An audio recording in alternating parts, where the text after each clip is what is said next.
So yeah, I really am a big fan of emotional honesty, boosting spiritual clarity. And it's an amazing thing with these feelings, because my problem always was that I really felt that like they needed to be, all my feelings wanted to be fixed. So when my feeling would say something like, you know, I hate, if I do that one, Sandra, like I hate my sciatica that I was having. I had an experience of sciatica a few years ago. I hate my sciatica. Like, you know, it was like when I just sat with that feeling, like properly, I had this, came up with an idea, which was that a feeling only has one ambition in life, and that is it wants to be felt.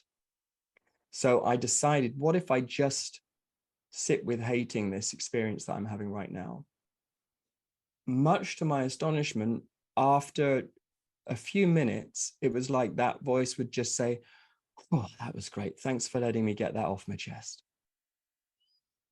I didn't fix it. I didn't heal it. But it was just it. By the way, just for fun, I got to tell you, one of the big breakthroughs around all of this for me was being in a food store one day with my daughter Bo.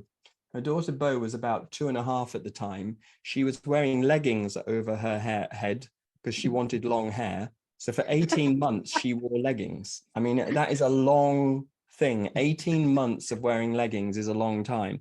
Anyway, one day, just she and I were in an aisle in a food store. Anyway, she has a total meltdown.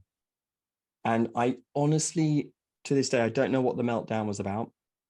And anyway, she goes into this extraordinary meltdown and begins to make noises as if she was a train going through a tunnel. I mean, it was the most guttural crying you've ever come across. So I'm like freaking out terribly because she's just like crying and crying and crying. And because I don't even know what's happened. Anyway, like something happened where I decided to sit down on the floor in the middle of the aisle with Bo. And I just sat on her level, sat on the floor. She's creating a puddle all around her. She's really, really going for it. I'm praying. That's all I'm really doing. I'm praying that there isn't a social services representative here. And I'm just there, and it's forever. I mean, as far as I'm concerned, this was 30 minutes and it was probably 3. But anyway, I did the thing that I was practicing at the time, which was just to be with Bo. Not ask her what's wrong, not ask her anything, just be with her.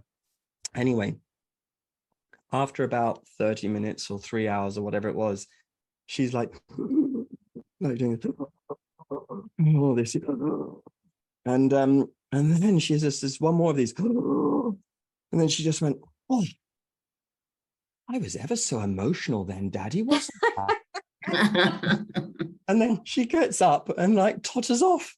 And I have to get up and totter off after her. But there was this moment of like, oh, I was ever so emotional then, wasn't I, Daddy? It was so amazing to me. I wanted to say, yes, you freaking were. And you took the life out of me. But I put it all together and just, you did, darling. That was true. But honestly, that as a full body outer representation of my own feelings was like, yeah, a feeling only has one ambition in life. It wants to be felt.